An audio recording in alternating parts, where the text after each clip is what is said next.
جنتی ایک بات کہیں گے، ایک نعرہ کہیں گے، نعرہ ماریں گے، الحمدللہ الذی ہدانا لہذا۔ یہ تمام تعریفیں اس اللہ ہی کے لیے ہیں جس نے اس سیدھے راستے کی ہمیں ہدایت دی۔ لیکن سیدھا راستہ جو ہے یہ اللہ تعالیٰ کسی پر ٹھونستا نہیں ہے۔ ایک بات تو یہ نوٹ کر لیں، جنتی یہ بات کہیں گے، بات تو ہے صحیح۔ اب اس وقت یہ اللہ کا کرم ہے کہ ہدایت موجود ہے، قرآن موجود ہے، رسول پاک صلی اللہ علیہ وسلم کا طریقہ موجود ہے، یہ اللہ کا بہت کرم ہے۔ تمام تعریفیں اللہ کے لیے، ہدایت موجود ہے، اللہ تعالیٰ نے اپنا راستہ بتایا ہوا ہے، وہ محفوظ ہے، قیامت تک محفوظ رہے گا۔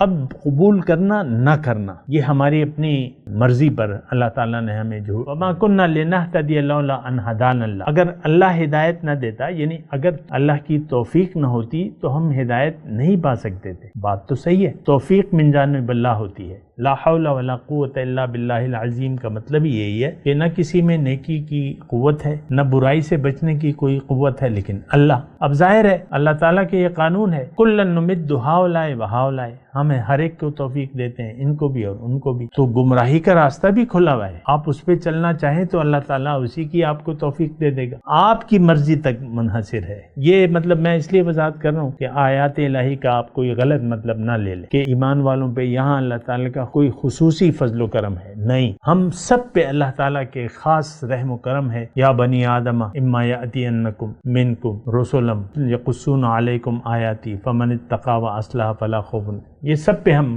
اللہ تعالیٰ کا فضل ہے، تو غلط مطلب نہ لے۔